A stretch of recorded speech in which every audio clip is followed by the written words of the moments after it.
여러분, 혹시 리딩방이라고 들어보셨습니까? 특정 종목 찍어주고 알바들이 수익 인증하며 분위기 띄우면 나만 뒤처질까봐 얼떨결에 전 재산을 쏟아붓게 만드는 그 지옥 같은 방 말입니다.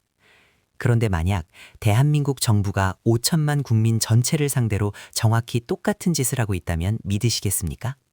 개인 리딩방은 고작 수백 명을 속이지만 이건 국가 시스템을 총동원한 국가 단위의 거대한 사기극입니다. 빚내도 괜찮다, 지근이 기회다, 국장 르네상스가 왔다며 등 떠밀린 결과는 참혹했습니다. 단 이틀 만에 950조 원이 허공으로 날아갔습니다. 5천만 국민의 호주머니에서 1인당 수천만 원씩 털린 셈이죠. 도대체 누가, 왜 우리의 미래를 판돈으로 이런 위험한 도박판을 벌인 걸까요? 오늘 살기정보 통해서 그 오싹한 설계도를 낱낱이 파헤쳐 드립니다.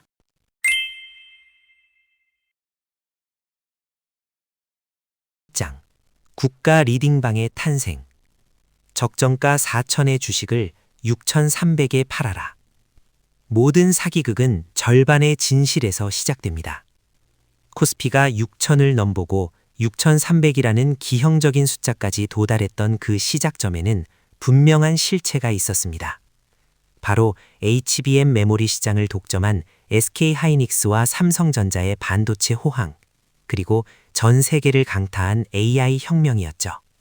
조선과 방산 분야의 역대급 수주 소식도 힘을 보탰습니다. 여기까지는 부인할 수 없는 경제적 팩트입니다. 하지만 문제는 여기서부터입니다. 냉정한 경제학적 관점에서 반도체 호황이 끌어올릴 수 있는 코스피의 적정선은 아무리 높게 잡아도 4천선 초반이 한계라는 것이 전문가들의 일관된 분석이었습니다. 그런데 지수는 6,300을 찍었습니다. 나머지 2,000포인트가 넘는 이 거대한 거품은 어디서 튀어나온 걸까요? 바로 여기서 국가 리딩방의 실체가 드러납니다. 리딩방 사기꾼들의 수법을 보십시오. 종목의 실제 가치보다 훨씬 높은 목표가를 제시하고 지금 안 사면 버스 놓친다는 포모 심리를 자극합니다. 사람들이 돈을 넣으면 그 돈으로 다시 주가를 올리는 척하며 착시 현상을 만들죠. 정부는 언론을 통해 국장 르네상스라는 화려한 포장지를 씌우고 코스피 7천 시대가 올 것처럼 분위기를 띄웠습니다. 이것은 전형적인 폰지 구조입니다. 나중에 들어온 사람의 돈으로 먼저 들어온 사람의 수익을 챙겨주는 방식이죠. 이 구조가 유지되려면 끊임없이 새로운 돈이 유입되어야 합니다. 정부는 이 거대한 도박판에 5천만 국민을 강제로 밀어넣기 위해 아주 정교하고도 악랄한 5가지 재료를 준비했습니다. 여러분의 노후 자금, 여러분의 내 집 마련 꿈, 그리고 우리 아이들의 미래까지 이 판돈으로 쓰이기 시작한 겁니다. 그런데 말입니다. 이 거대한 도박판을 만들기 위해 정부가 가장 먼저 손을 댄 것은 다름 아닌 여러분의 마지막 생명줄이었습니다. 우리가 늙고 병들었을 때를 위해 차곡차곡 모아둔 그 돈, 제2장에서 그 충격적인 밑장 빼기의 진실을 공개합니다. 2장 국민연금 밑장 빼기, 노후 자금이 판돈이 된 사연. 여러분, 매달 월급 명세서에서 가장 가슴 아프게 빠져나가는 항목 무엇입니까? 바로 국민연금입니다. 우리가 늙고 병들어 더 이상 일할 수 없을 때 최소한의 인간다운 삶을 지켜줄 마지막 생명줄이죠. 그런데 정부는 이 성역과도 같은 노후 자금을 국가 리딩방의 판돈으로 쓰기 시작했습니다. 이것은 단순한 투자가 아니라 설계된 밑장 빼기였습니다. 정부는 수익률을 극대화해야 할 국민연금의 운용 지침을 손봤습니다. 더 안전하고 높은 수익이 기대되는 해외 투자 비중을 강제로 끌어내리고 그 막대한 자금을 국내 주식시장으로 돌리게 한 것이죠. 국민연금이 해외 주식을 팔고 국내 주식을 사기 시작하면 지수는 억지로라도 올라갈 수밖에 없습니다. 겉으로는 국내 시장 활성화, 국부의 선순환이라는 그럴싸한 보잠지를 씌웠지만 실상은 여러분의 노후 자금을 주가 방어용 총알바지로 쓴 셈입니다. 경제학에서는 이를 캡티브 마켓 전략이라 부릅니다. 탈출할 수 없는 포로 시장을 만들어 놓고 지수를 인위적으로 관리하는 방식이죠. 하지만 이건 시장의 원리를 무시한 명백한 조작입니다. 전 세계 자본시장에서 한국이 차지하는 비중은 고작 2% 남짓입니다. 나머지 98%의 거대한 기회와 안전한 자산들을 놔두고 변동성이 세계 최고 수준인 한국 시장에 연금을 몰아넣는 건 경제학적으로 자살 행위나 다름없습니다. 연금이 밑바닥에 수십조 원의 콘크리트를 들이부으며 지수를 방어해주니 겉으로 보기엔 코스피가 탄탄하게 우상향하는 것처럼 보였습니다. 하지만 이건 언제 무너질지 모르는 썩은 기둥에 번지르르하게 페인트 칠만 해놓은 격입니다. 내 미래를 지켜줄 돈이 누군가의 정치적 성과를 포장하기 위해 하루아침에 녹아내릴 수도 있는 위험한 도박판에 던져진 것입니다. 이재명 말대로 진짜 오르네 라며 국민들이 미끼를 물기 시작한 순간 정부는 이미 두 번째 함정을 파고 있었습니다. 그런데 말입니다.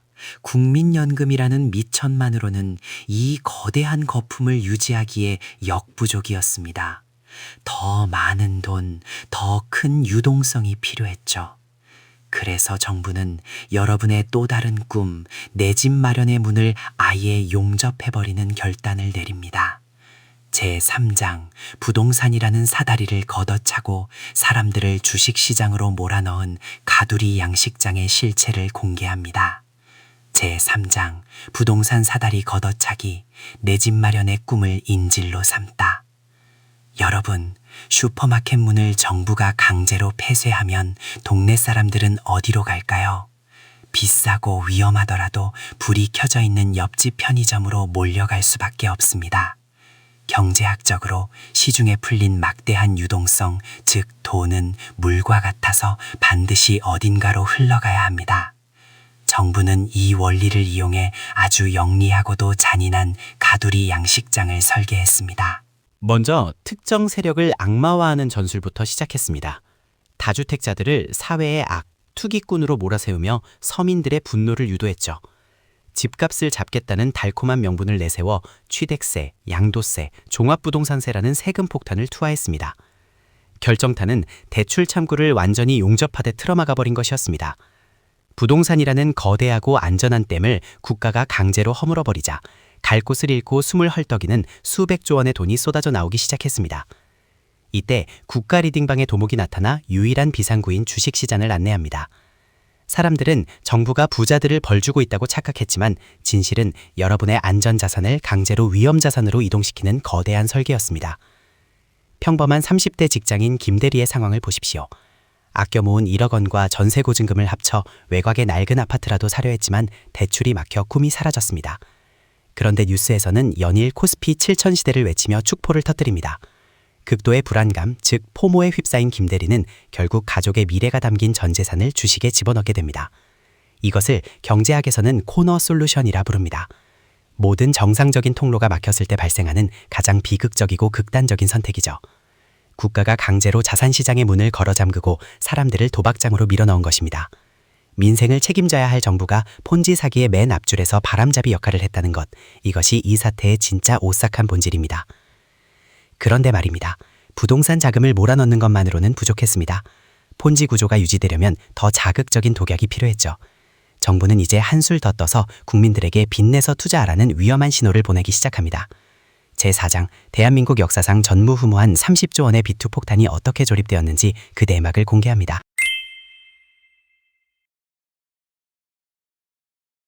제4장 30조 원의 뇌관, 국가가 조장한 비투의 결말.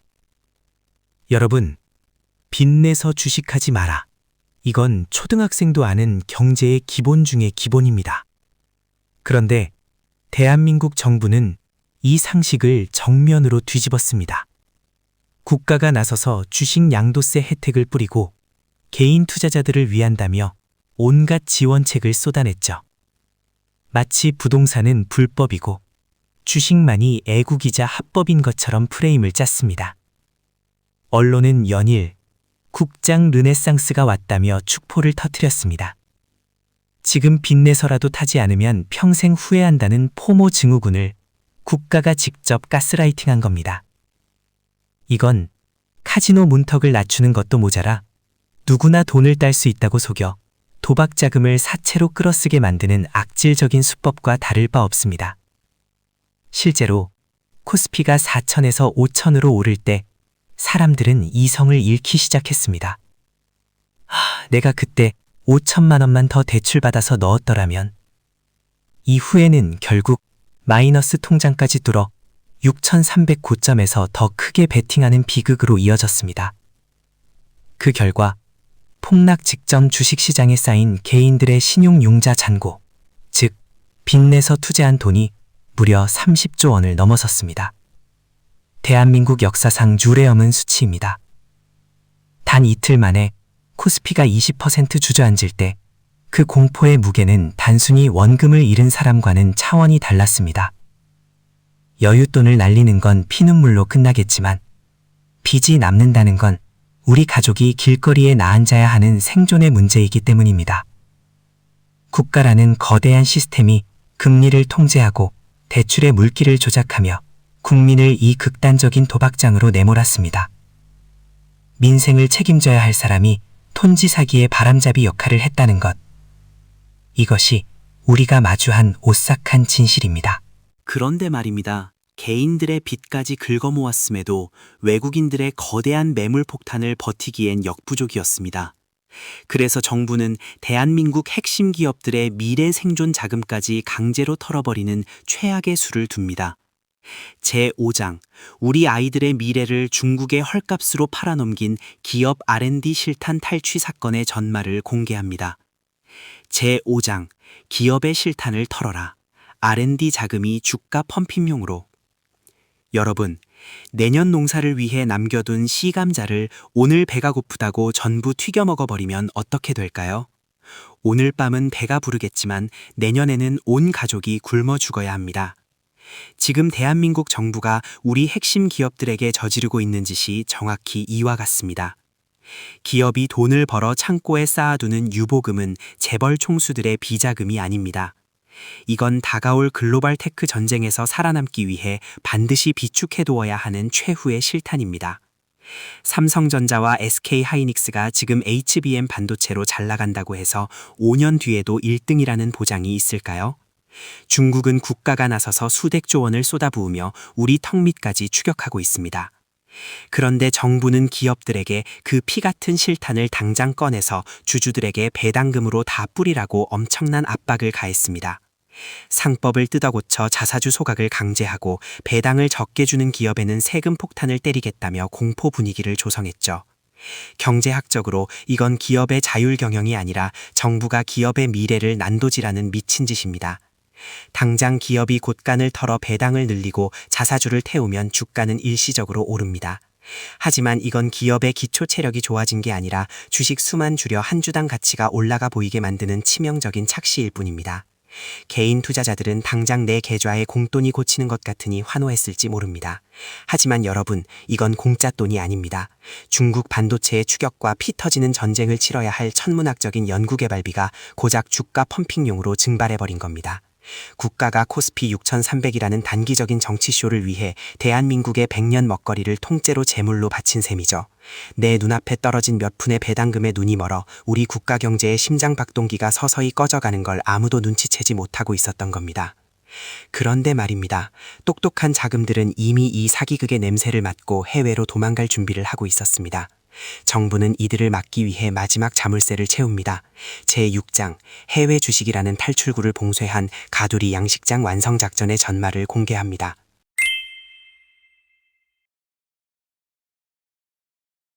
제6장, 해외 주식 양도세의 덫, 아무도 나갈 수 없는 가두리 양식장. 여러분, 혹시 가두리 양식장에서 물고기들에게 공짜 떡밥을 뿌려주는 이유를 아십니까? 물고기가 배불러서 행복하라고 주는 게 아닙니다. 멀고 넓은 바다로 나갈 생각 못하게 붙잡아 두려는 것이죠. 대한민국 정부가 5천만 국민을 상대로 던진 마지막 미끼가 바로 해외 주식 양도세 감면이라는 이름의 떡밥이었습니다. 겉으로 보면 정말 따뜻한 정책 같습니다. 미국 주식 팔고 그 돈을 한국으로 가져오면 세금을 깎아주겠다니 개미들의 세금 부담을 덜어주는 효자 정책처럼 보이죠. 하지만 이 정책의 진짜 목적은 여러분의 수익을 지켜주는 게 아니었습니다. 이건 해외로 빠져나가는 자금의 발목에 무거운 족쇄를 채우고 코스피라는 언제 터질지 모르는 시한폭탄 속으로 불나방처럼 뛰어들게 만드는 완벽한 봉쇄 작전이었습니다. 생각해 보십시오. 전 세계에서 가장 안전하고 성장성이 높은 테슬라, 엔비디아, 애플 같은 기업의 주식을 팔고 왜 변동성 심한 코스피를 사야 합니까? 이성적인 투자자라면 절대 하지 않을 선택입니다. 하지만 정부는 세금이라는 무기를 휘둘렀습니다. 해외로 나가려는 돈에는 징벌적인 세금 공포를 주고 국내로 들어오는 돈에는 레드카펫을 깔아줬죠. 물고기가 넓은 바다로 나가지 못하게 튼튼한 그물을 겹겹이 쳐놓고 양식장 안에서만 맴돌게 만든 것입니다. 이것이 바로 가두리 양식장의 완성입니다. 국민연금으로 바닥을 깔고 부동산 대출을 막아 돈을 몰아넣고 해외 주식이라는 비상구마저 세금으로 막아버린 겁니다. 안개가 자욱한 양식장 안에서 개미들은 여기가 지상낙원인 줄 알고 영혼까지 끌어모은 빚을 쏟아부었습니다. 하지만 그들이 환호성을 지르며 국장 르네상스를 외치던 그 순간 이 거대한 사기극을 비웃으며 조용히 비상구로 빠져나가는 세력이 있었습니다. 그런데 말입니다. 개미들이 코스피 7000이라는 환상에 취해 삼페인을 터뜨릴 때 월스트리트의 냉혹한 맹수들은 이미 짐을 싸고 있었습니다. 그런데 말입니다. 개미들이 코스피 7000이라는 환상에 취해 샴페인을 터뜨릴 때 월스트리트의 냉혹한 맹수들은 이미 짐을 싸고 있었습니다. 그들은 우리가 보지 못한 어떤 멸망의 시그널을 봤던 걸까요? 제7장 외국인들이 한국 시장을 쓰레기통에 던져버린 진짜 이유 안보 리스크와 서킷 브레이커의 진실을 공개합니다. 제7장 외국인의 엑시트 안보가 무너진 곳에 자본은 없다. 여러분, 냉혹한 금융시장의 맹수인 외국인 투자자들은 절대 감정에 휘둘리지 않습니다. 그들은 국장 르네상스 같은 화려한 구호에 속지 않죠. 우리가 코스피 6300이라는 숫자에 취해 있을 때 월스트리트의 펀드 매니저들은 대한민국의 안보 리스크 지수를 보고 조용히 짐을 쌌습니다. 자본은 가장 겁이 많습니다. 특히 안보가 흔들리는 나라에서는 단 1초도 머물지 않죠. 경제학에는 CDS 프리미엄이라는 지표가 있습니다. 한 나라가 부도날 위험에 대비해 드는 보험료 같은 건데 쉽게 말해 국가의 신용등급이죠. 대한민국이 미국이라는 자유민주주의 블록에서 발을 빼고 중국주의를 기웃거리기 시작한 순간 전 세계 금융시장은 한국을 음주운전자로 분류했습니다.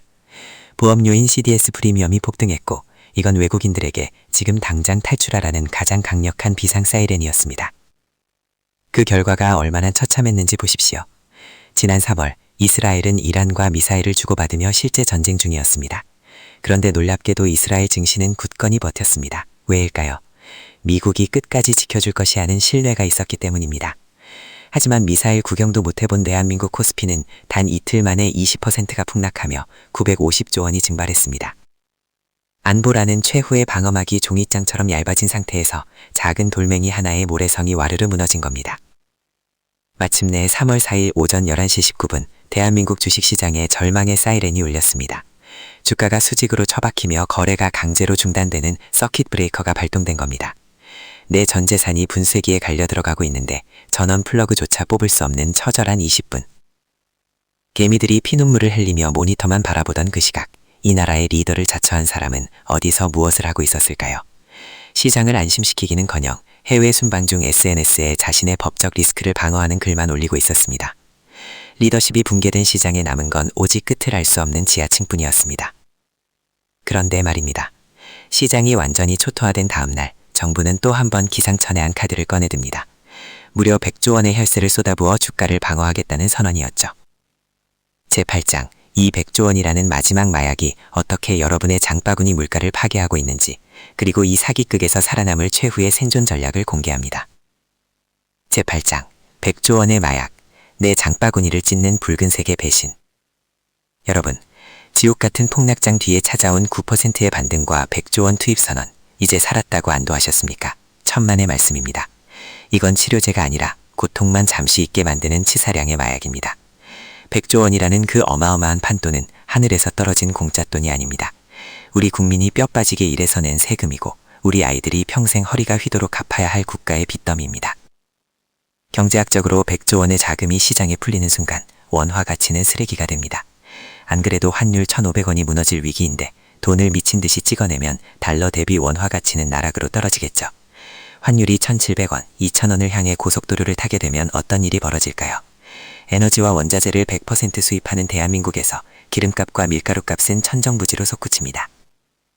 정부가 주가 몇백 포인트 방어하겠다고 쏟아부은 100조 원이 결국 여러분의 잔바구니 물가를 찢어버리는 날카로운 칼날로 돌아오는 셈입니다. 더 기가 막힌 건 정부의 태도입니다. 환율과 통화량 때문에 오른 기름값을 두고 주유소 사장님들이 폭리를 취한다며 단속을 지시합니다.